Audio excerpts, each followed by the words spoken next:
Lors du sommet de l'Organisation de l'Unité africaine, il a obtenu la création de l'Union africaine quelques années plus tard. Le guide libyen pousse le bouchon plus loin. Satellite africain et Afriquia, deux idées concrètes pour l'unité. Mouammar Kadhafi pousse ses pairs à acheter un satellite africain pour que l'Afrique ait son indépendance en matière de communication. Il préfinance cet achat avec plusieurs centaines de millions de dollars américains. Il s'est dépensé sans compter. Ainsi, pour acheter le satellite africain, il a mis 300 millions de dollars sur la table, témoigne Moustapha Cissé, ancien ambassadeur du Sénégal en Libye, et ex-conseiller spécial de l'ex-président sénégalais Abdou Diouf, en charge du monde arabo-islamique. Le guide de la Jamaïria libyenne offrit ainsi Rascom CAF 1, le premier satellite de télécommunication entièrement dédié au continent africain et ses îles. Il a été mis en orbite le 20 décembre 2007. Cela a été le premier lancement de l'histoire pour tous les pays africains. Kadhafi lance également la compagnie de transport aérien, Afriquia Airways, qui assure la liaison entre les capitales africaines et régions du continent. La compagnie offrait 4 vols réguliers entre Tripoli et Dakar, Abidjan et Le Caire, et bien d'autres. Beaucoup de gens utilisaient la ligne Afriquia pour aller à Paris. Parce qu'on pouvait faire Dakar, Tripoli, Paris, et retour à 400 000 francs CFA, 615 €, ajoute le diplomate sénégalais.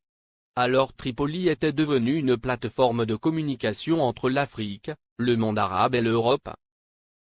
La monnaie et la Banque centrale africaine en 2014. Kadhafi avait proposé la mise en place d'une union monétaire africaine, UEMA. Il avait dégagé 30 milliards de dollars pour la création de l'UEMA qui devrait avoir Yaoundé au Cameroun pour siège. Il avait également prévu la création d'une banque centrale africaine, BCA, qui devrait installer son quartier général à Abuja, la capitale fédérale du Nigeria.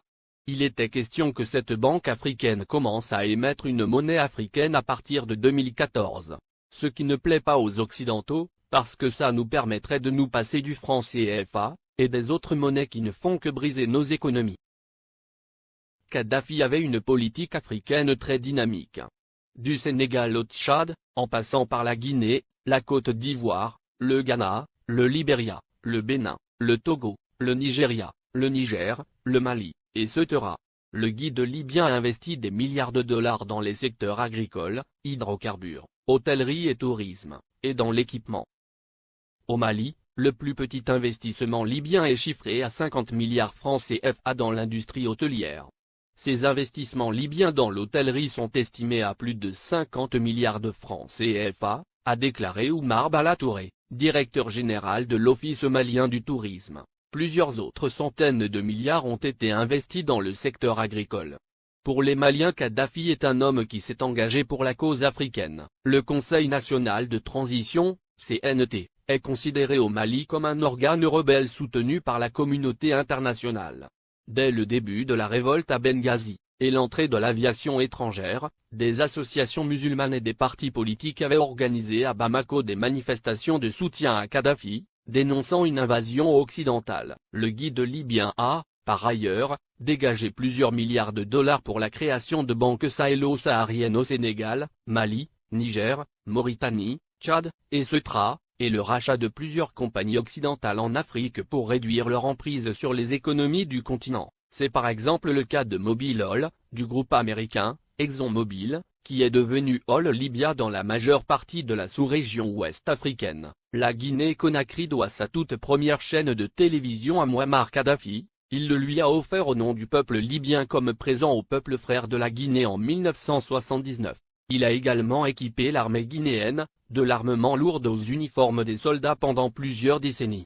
Sans compter un appui financier gigantesque. La vie des Libyens de l'ère Kadhafi. 1.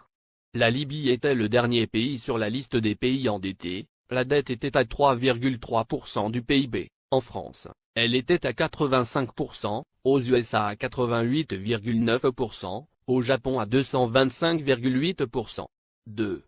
L'électricité à usage domestique était gratuite. 3. L'eau à usage domestique était gratuite. 4. Le prix d'un litre d'essence était de 0,08 €. 5. Les banques libyennes accordaient des prêts sans intérêt. 6. Les citoyens n'avaient pas d'impôts à payer, et la TVA n'existait pas. 7. Chaque famille libyenne, sur présentation du livret de famille, recevait une aide de 300 € par mois. 8. Pour chaque étudiant voulant faire ses études à l'étranger, le gouvernement de Kadhafi attribuait une bourse de 1627 € par mois. L'ONU, la France et les USA ont bombardé la Libye pour défendre leurs intérêts, objectif principal, détruire la création des États-Unis d'Afrique.